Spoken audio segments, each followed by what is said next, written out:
Hello, and welcome back to the channel, beloved Freemelons. I'm Eli. Thank you for tuning in, and I got a couple fun things to discuss with you today.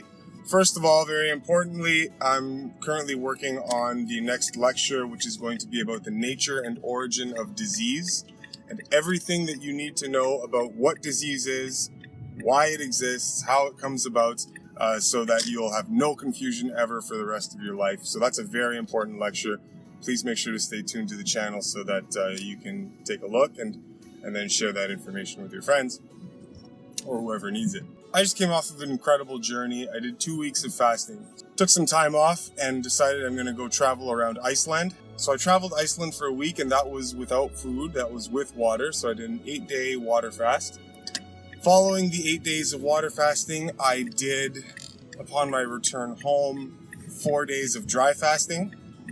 And then I finished off the fast with 2 more days of water.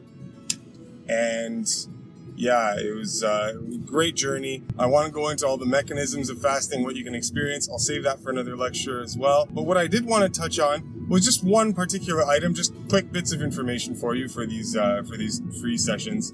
Let's talk about dandruff, okay? What's dandruff? Now, in this year I've been doing a lot of bouts of fasting and cleansing. And I noticed, with my fruit diet, of course, and I had noticed at one period where I was getting a lot of dandruff. I'm like, oh, okay, dandruff, pretty cool. Now, the average person will see dandruff, and the first thing that they will think to do is, oh, well, I've got to go get some shampoos, and I've got to condition my hair, and I've got to subject myself to a certain regime of cleanliness from the outside, okay? That is not how health works. That's not how your body works. Yes, you do want to be clean on the outside. I'm not suggesting that you wallow in filth and eat apples all day, okay? Yeah, come on, common sense. However, what is happening with dandruff is that through your lifestyle and through your eating behaviors, you have accumulated waste products in your system. If you start detoxing, then some of those waste products will start to come out through your skin. So it's very likely and very possible that you can detox some of the dried mucus, and it's white, it's white flakes. It's mucus. So, but it's just dried mucus that's coming out through your scalp, right? So obviously I had waste products, trapped inside me that were coming out through my scalp, and as the detox progressed, that's what was happening. Now, how do you treat this? This isn't something you want to treat. You want it to run its course, right? The way you treat this is you allow it to happen, right? And you keep doing the same detox that you've been doing that initiated that process. And eventually the symptom will clear. Yes, you can add coconut oils and whatnot so that, if you're going out in public and you're worried about the appearance of dandruff or whatnot, you can do that. And that'll help to soften everything up. But you don't want to subject yourself to chemical shampoos and conditioners and stuff. That's not the answer. That's not what's going to heal your dandruff, okay?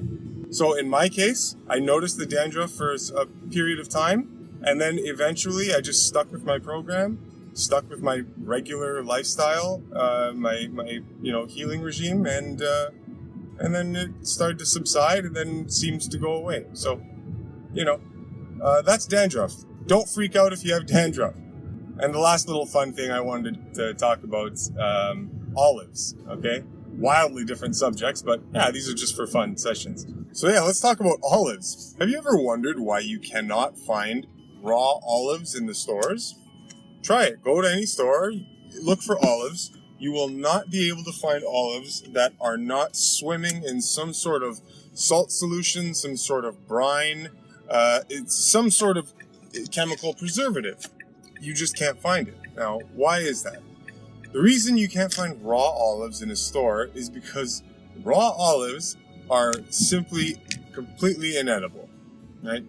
If you try to take a raw olive and put it in your mouth, there's a component to the olive, a very high component of a very, very, very bitter thing. I can't remember what it's called, oleroprin or something like that.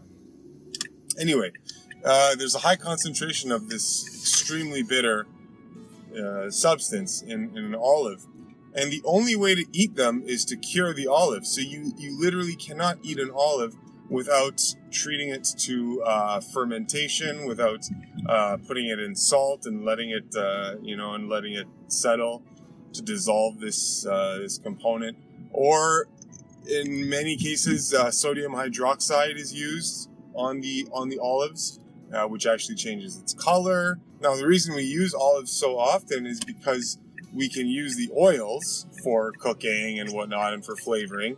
I mean, as much as that's extremely unhealthy for you, you would never want to use olive oil for anything, because it's such a staple in the cooking industry. The olives need to be used, so they just find a way to package them and preserve them and then sell them to you. But you can't eat raw olives like you would eat a date or something just, off a tree. So as much as they're common, as much as, you like to throw them on salads and pizzas and whatnot, if you think that you're eating olives and it's a natural thing, you're kidding yourself. You have never eaten a natural olive in your entire life. And so that's just something that you should think about, if you do like to use olives in your diet. And if you're using olive oil, well, you should also know that that's just another very unnatural thing. The oils extracted from certain fruits and herbs or whatever are meant to be taken with the fruit itself or with the herb itself. Extracting an oil is just something impossible to do by any organism trying to eat naturally. So anyway, yeah, something to think about when you eat olives. Well, that's about it for now, guys. Thank you so much for tuning in. And we've got a lot of good lectures actually coming up. I've got blood test results that I want to share with everyone. Blood test of a fruitarian after a 1.5 years of fruit eating and on a 10-day fast. If you're ever curious to see what blood work looks like for that type of person, me, then you're definitely not going to want to miss that lecture when I post it. So anyway, subscribe to the Freemelon Society, guys. We always have very informative lectures for you to watch. And happy health, happy life. I'll see you guys on the next video. All right, take care.